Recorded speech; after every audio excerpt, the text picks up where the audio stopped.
think that it's clear this is not an issue that he's going to get involved in, that he feels as passionately about. And I thought about asking another alderman or trying to find another alderman to help sponsor this, but I'm also very disturbed at the way the Common Council has recently changed the way communications get presented and how they're heard. So I think this is a fantastic test situation. I'm going to submit my own communication directly to the mayor's office.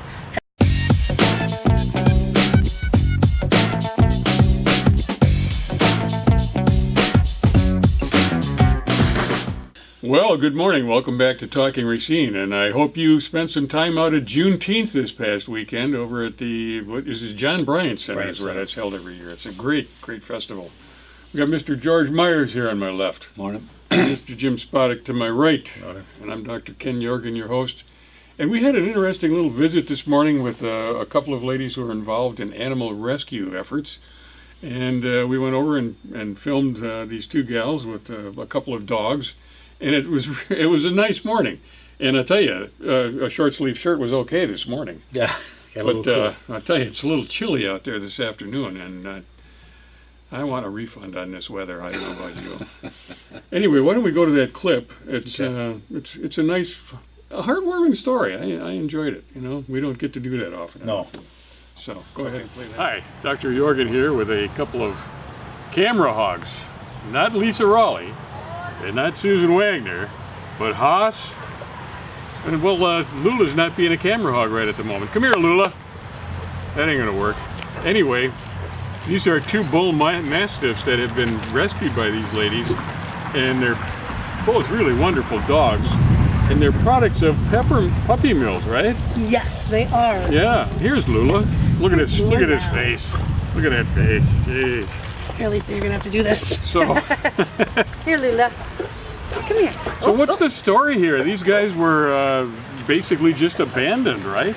They were. Haas, we know, came from an Amish puppy mill in southern Illinois. Easy. He was a stud dog. So for 6 years, he was a porn star, basically, doing nothing but... nothing but breeding, huh? Nothing but breeding. And the inspectors came through, because state inspectors have to come. He had a lot of lesions all over his body. You can see some of the shaved spots. Yeah, he's had some surgery here, huh? Yeah, and they weren't able to get all of them. You can see he's still got one in his ear.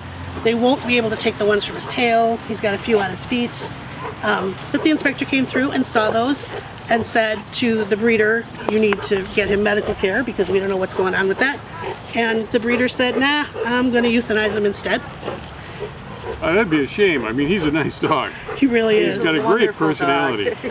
So fortunately, there are some resources, some people who work with rescue groups who have relationships with the breeders, and they go in and they take a look at the dogs that are scheduled to be put down and do some determination about what their health factors are and what their personalities are, and they rescue them. Then they send emails to rescue groups saying, here are dogs who are available for rescue. Can you take them? Now, you guys are in a rescue group here in Racine, right? We are. We work with Hope Safe House. Hope Safe House. Where's that located? They're located at 1234 Lathrop Avenue. Yeah, I think that's right. 1234 Lathrop Avenue. And I was shown a picture of him when he was in need of a foster home because I have a tendency to like big, kind of funky looking dogs. I know that about you. Yeah, that's why I like you, Dad. This is Tallulah. She is also a bull mastiff. She's about 6 years old. She was also in a breeding facility, so she's had any number of litters. We don't really know, but we estimate between 150 and 200 puppies if you think she's had 3 litters a year for the past 5 years or so. We're assuming that she is no longer able to get pregnant, or that there were maybe some issues with the last litter or two because she was also given up by the breeder. She was going to be put down. I think it's a different breeder than where Haas came from, but I'm not really sure about that. You can see that her nipples are all distended, and that's just a matter of overbreeding, and that's never going to change. Unfortunately, she's going to have those for life. Now, this whole puppy mill thing has gotten to be a real controversy. I mean, it's really kind of horrific what some of these puppy mills do. There are breeders, very, very ethical breeders, and then there's people that are kind of like backyard breeders, and then there's puppy mills. Right. And you guys are most upset with the puppy mills, and I think you've actually talked with one of the council members, or more than one of the council members of Racine City Council, yes, about passing an ordinance that would disallow any businesses operating in Racine from selling dogs that are products of puppy mills. Is that correct? Correct. Yeah. This is legislation that is sweeping across the nation. So I spoke with Alderman Young specifically, asking him to advocate on behalf of this legislation. I sent him a lot of links about other cities, municipalities, even states in the country who are passing similar legislation. This has been a real issue over the past 18 months or so. Yeah. Big cities. Atlanta has passed this now. San Luis Obispo, a lot of cities in California have passed this now. And there is legislation pending in Madison right now, sponsored by a Milwaukee representative, to make it a statewide issue. But that always takes a lot longer, and I would hope that this would be something that we could get through. Well, it sounds like it's Racine. something that's right in Trevor's wheelhouse. I mean, he's kind of a big puppy himself, so I would think that he would be just in love with the idea of protecting these animals. And when I met him, he said he was a big animal fan, an advocate, and he sought me out because he knew that I was doing work with Hope Safe House. So I was hoping he would be the right person to talk to. So how's that going? He indicated to me, he followed up with a return email to my information saying that he was going to do some research, and that was almost 4 weeks ago, and I've not heard anything from him since, although I followed up with him several times. Really? And it has not been presented. He's a pretty enthusiastic guy. I would figure he'd pick this up and run with it, you know? I've checked Legistar. It's not pending as communication anywhere, so it has not been presented. Get on the ball out there, Trevor. Come on. Haas was my first foster, and then he came to live with Lisa, who was going to be his permanent home. We try and get them into permanent homes as fast as possible so they can bond and do as well as they can. How many foster parents are there for dogs in this town, do you know? Not enough. I know that. Have you got a raw number or an estimate? I don't. I can certainly find that out. But it's something that if you love animals, that you can, if you love animals, participate in. It's great. And Hope is a fantastic organization. There are a lot of rescues in the city, and they're all great. I personally like Hope because I like what they do with the animals, and as a foster, they take care of all the medical. They'll give you food. They give you everything you need while you're fostering the dog. So it's not costing you anything. Where do they get their funding from? Do you know? It's all donation. Wow. It's all donation. They do a couple of fundraisers every year. They do have a couple of sponsors who, fantastically really care about animals and so give them generous donations on an annual basis, but there's never enough money. That's great, though. I mean, if you want a really beautiful animal that you'd have for a member of your family and a pet, this would be a great program to get involved in, either as a foster parent or as an adopter. Parent. Yeah, an adopter. Because their adoption fees are very reasonable, and puppies, these Bull Mastiff puppies for sale in a pet store sell between $3,000 and $5,000. And Lisa, you're paying $128. Right. To make wow, and that's with all of his veterinary expenses, all his pre-needs taken care of. Yes, that's and fantastic. he's up over $2,000, or right around $2,000, and he may need more surgery. Yeah. They may have to remove some more of the lumps, but we don't know. He maxed out on anesthetic, and we don't know if we want to put him through anesthetic again. So they did what they could. They took everything off that they could, but. Well, he looks pretty happy, and he looks pretty healthy at this point. He looks fabulous now, yes. Yeah. Well, getting back to the legislation, what are you going to do about that? Are you going to follow up with Trevor, give him a call? Is there anybody else on the council that you can prevail upon? I have followed up with Trevor, and I think that it's clear this is not an issue that he's going to get involved in, that he feels as passionately about. And I thought about asking another alderman or trying to find another alderman to help sponsor this. But I'm also very disturbed at the way the Common Council has recently changed the way communications get presented and how they're heard. So I think this is a fantastic test situation. I'm going to submit my own communication directly to the mayor's office and follow this through Legistar, see if it gets referred to committee, if it gets heard by committee. And I will follow it for the requisite 90 days. And on day 91, if it hasn't been heard, if it's just been denied, I will be at the next Common Council meeting with 250 signatures demanding that it be heard in front of Common Council. Yeah. This is an issue that it is an interesting test case because we've gone over that legislative change that the council went through, and we find it to be a little bit suspect. I mean, it looks like it could really open up the door to not just corruption, but to a lack of communication between the public and the council. It seems like there's more of a barrier being established than had been there before, and they're talking about it being more efficient and more open, and we'll see. This will be a good test case. And that's part of, that's also part of why I went to Trevor, because he was the one who was so strongly advocating, saying that these changes to how communications are presented, this was going to streamline it, and this is going to allow the aldermen to do what they were brought there to do.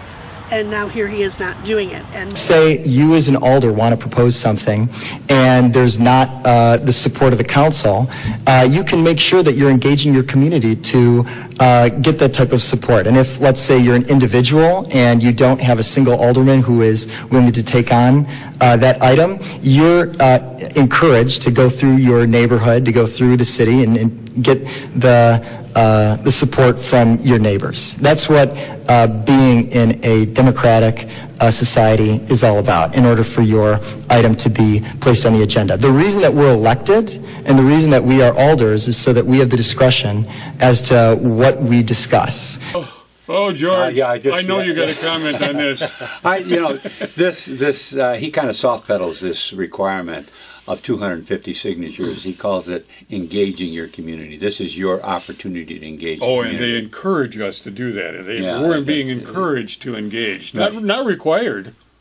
Yeah, this I think those 250 signatures are required, aren't they? That's right. Yeah. But this is an opportunity to engage your community, and we would of course invite Trevor next time he runs for alderman to take that opportunity instead of just 20 signatures. Go ahead and get 250 signatures. I encourage that. Definitely encourage that. That'd be a good thing. The other thing was this. It's the alderman's discretion as to what they're going to discuss. I look at this as Trevor has kind of reversed that thing that started in 1776 with the Declaration of Independence, where it was written down there that if the government becomes destructive of these ends, it is our right, our duty, to alter or abolish it. Obviously, what was different about this country was the individual was above the government. Governments were instituted among men to protect the rights that have been discussed, the life, liberty, and the pursuit of happiness. It was the individual, then government. It was instituted among men. Trevor's reversing that now. He's saying, well, we're above you. We will discuss things as we see fit. Unless you can rally the troops, get 250 if you want to come in and signatures, get the supermajority on the council, or you want to come in and get your 250 signatures, then we'll be forced to discuss it. But otherwise, it's our option to leave you out of the picture, and that's a shame that it's gotten very dangerous too. I mean, the old way, all you had to do was write a letter, and it would go to a committee, and the committee would discuss it. Yeah, and they weren't like they were forced to, but it was part of their agenda. It was part of their duty as aldermen to discuss these concerns that came up from individuals or companies or an alderman or somebody on staff. Or a group like the rest of the it's a perfect example of it. And then again, when it's not the representative or whoever she is contacting is not responding, well, where does that take her? I mean, now she's got to go out and able to get 250 signatures on an issue that, in this particular case, I think she's got a strong point. I think this is a real good example of how the new system thwarts people. It should have been easy to just write a letter, take it to council, let's discuss what we're going to do about this. Is that because this isn't an important enough issue, or because it doesn't deal with a vanity project or income generation for the city, it's going to be referred to perhaps the wrong committee, or the committee chair will just ignore it? And again, that's where the 90-day countdown comes from. And I just think that that's a lot of effort for any resident to have to go through, to watch something, see if it works its way through, see if it gets to committee. But I'm willing to do that. This is such an important issue, and well, I'm glad you feel that way, and you're involved too, right? I mean, yes, you're helping out on I'm going to help her out all the way through. Yeah, good. Well, there you go, folks. I mean, this is a really a nice, heartwarming project that you can get involved in, and we're going to be watching it and making sure that something good comes of it. And stay tuned. We'll keep you posted. Thank you, guys. Thank you very much. Dr. Thank Jordan. you. We really appreciate your helping get the word out. Oh, absolutely. Anything to help these kind of guys, you know? Yeah. Big lummox. Such a good boy. He is. Oh, he started. She's finishing the paper. Yeah. Well, that's an interesting discussion that went on there toward the end, where Susan was talking about the legislation or the communication that she wants to take to the Common Council. And I think it gives a good example of how the new system works. Yeah, or how it cannot work. Or malfunctions, yeah. One of the two. We're going to find out. And she's willing to go out and get those 250 signatures if that's what needs to be done, and get engaged with the community and have some feedback to the City Council. Now, there's so many times that these communications come down to the citizens, and we don't have an opportunity to participate in the discussion. And it happened again this week.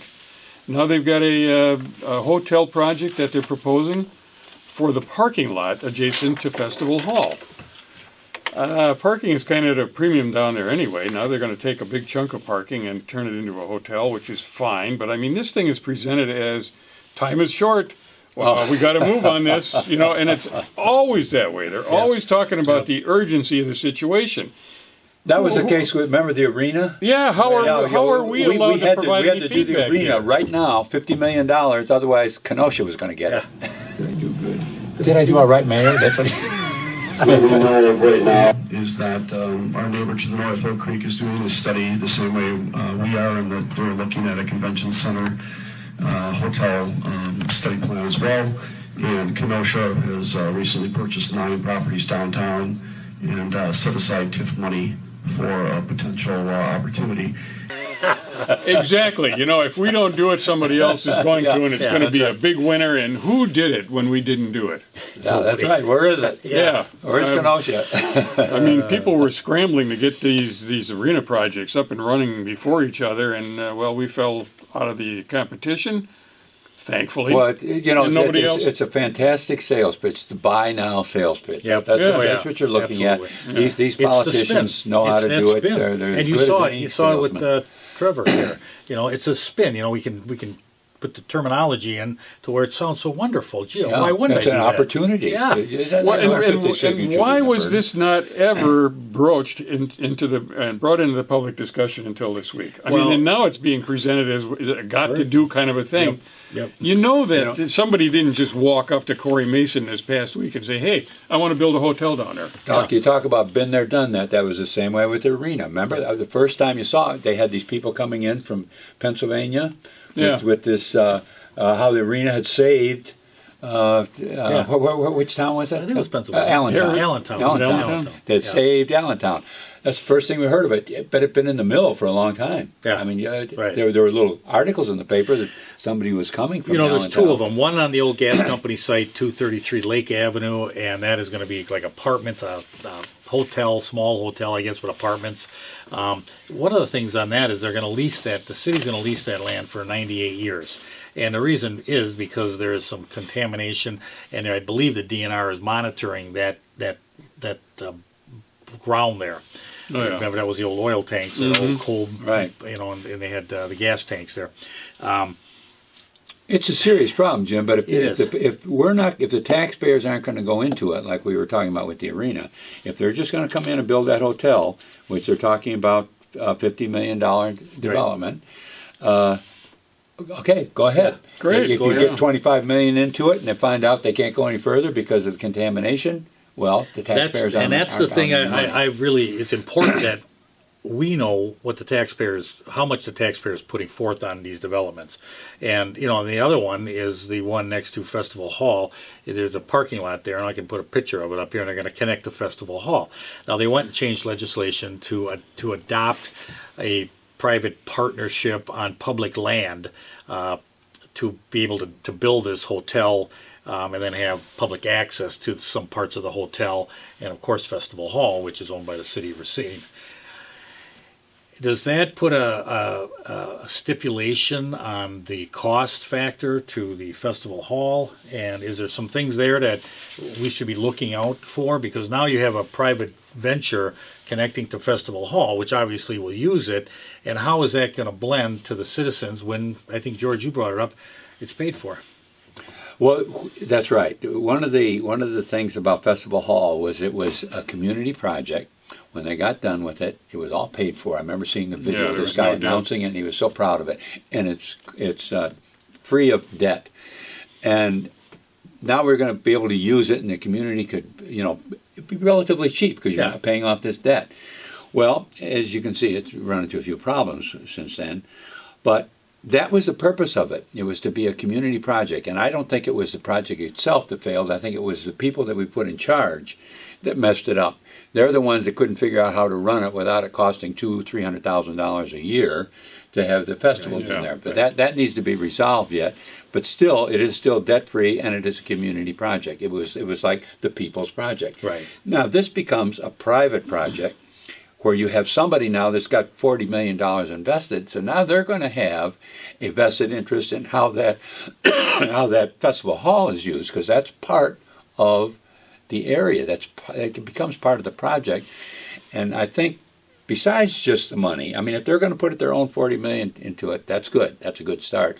But the thing is are we going, as the citizens of Racine, going to lose any access to it because of this private-public partnership? That, I think, needs to be looked at. Who gets first choice of that facility? Well, the citizen on Jones Street, or the person that is renting 50 rooms at the hotel? One of the things I do like about the language that's written into that agreement is the mandate that 20% of the taxes that will be collected on this property will go toward enhancing public access to the lake. And so, That's that's a good thing. There's some positive things to all of this. Oh, sure. Yeah, When no you get a question about project, it's how it's handled. Exactly. And if the taxpayer is not coming in here in this public-private partnership stuff, which is one step from when we talked about this fascism, as far as I'm concerned, but one of the ways we can do it is this open checkbook that we talked about. We can move on that if you want to. Oh, absolutely. I mean, when any of these things happen, the most important... You're talking about the smart cities, by the way. Yeah. Right. But when any of these things happens, the most important thing to the citizens is where's the money coming from and who is it going to? And under this Smart Cities initiative, which is being touted as a big deal, as a It's a little scary because they're going to be advantage. able to monitor us a lot Exactly. better. They can monitor us, but the opportunity is there for us to monitor them Exactly. as well. This And can one be of- a two-way window. That's Yeah. right. Where you can, we can, and one of the things we're talking about is the public access to the checks. In other words, every check gets written from its many checkbooks can go immediately online. There's a virtually program for that. instantaneously, That's right. you'll know where the money went, and that's a great thing. Yeah, I mean, that could be really and that, helpful. I think, is critical to operating honesty in government. I mean, if you want honesty, I'll tell you what, money is probably the root of all the problems that come up. That's What did follow Reagan- the money. I think that's what did Reagan say? He said it in Russian. I don't remember the Russian term. It's trust but verify. Yeah, trust and verify. Yeah. Right. And I think that's a great way to do it. Once that check is written and they come out of a certain account, I mean, that way the citizens can follow those tax dollars, which are really their dollars. And I think that's very important. And your public servants can feel safe and secure in the fact that everybody's up above board. No one's if there is a problem, they can be corrected. And when it gets back to these projects too, we'll be able to watch them better Right. to make sure that Right. something's going on at the festival hall. Yeah. Speaking of It is projects, such a problem. Right. speaking of projects, we got this council connection here now, which is a nice thing. I mean, they're explaining things to us. And here's this North Beach Master Plan article, and Director of Development Amy Connolly is talking about the North Beach Master Plan effort has been underway for over 18 months with several public meetings held and a multi-departmental team in place to guide the planning effort. I don't recall anything about a North Beach Master Plan. I mean, I try to pay attention. Have you guys seen any mention of a North No. Beach Master Plan? I mean, the project, the condominiums or apartments. Yeah, other down than that, at the old Walkers. Walker site. Yeah. Yeah. Otherwise, I don't know. Master plan, that I don't know. And that's again, a these term are the that things that when you talk about smart city and when you talk about, hey, what are you doing? This is the stuff that should be out there, and it's important. And there's a lot of cities that are doing it, and a lot of citizens groups are being very active in this smart city, and that's really, I think, important that the citizens of Racine do. Smart cities. It's smart city. And there, from what I've heard, a lot of the cities that have implemented this smart city program, one of the things they've done is that open checkbook we're talking about, and the citizens love it. Yep. I mean, cities, big cities, medium-sized cities, small cities. I've been on those websites, and they're great. Yeah. And you can really monitor exactly. I mean, you want to monitor and look, or you want to understand what's it costing for certain things and where your dollars are. And there's a lot of people out here that would find that, I think, extremely interesting. I would. Yeah. Yeah, it would definitely give us a chance for honest and open government and transparent government, hot government. Hey, why should you have to go down to City Hall and file an open records request? You know, I would like all of the financial information about this, that, or the other thing. Well, you ought to be able to just go look at the checkbook. You know, on some of these websites, I mean, you go on there and want an open records request, you make that request right online, it's done, and then it's processed right through that, and then just, you know, given to you. Yeah. So there's a lot of options, you know, we talk smart city, you know, I think they look at it like we're going to be able to monitor the street lights and make sure the garbage trucks, and there's a lot you can do with that.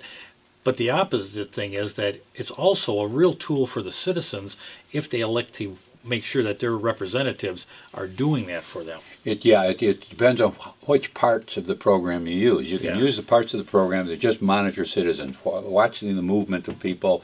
I mean, there's all kinds of scary scenarios that come out of that that type of report. I thought your name was Myers. It's Orwell? Yeah. It's here. Yeah, no, it takes George Orwell a step further into out of 1984 up into the current century. But but it can also be used in reverse if you put the right programs in, where the citizens have a better chance now to monitor the government. I mean, I would love to have cameras. You know, they're going to put them out in our neighborhoods. Well, I'd love to have them all throughout City Hall. Yeah, let's put a camera in the mayor's office, so when he's talking with business, you know, we go, hey, let's see what the mayor's doing today. You know, I'll tell you, that's an interesting concept, because I ran into a situation 4 years ago. And you guys know I was in a pretty bad car accident. And I went back a few days later to get the tape from the intersection where it occurred, which is like a major intersection, 31 and 20. And the Department of Transportation said, no, we don't keep those tapes beyond, I think, 48 hours. And yet, remember, we had a citizen who said he went to the police department and wanted to know how many times has his vehicle been scanned, right, locating him in various parts of the city. That information they keep. Yeah.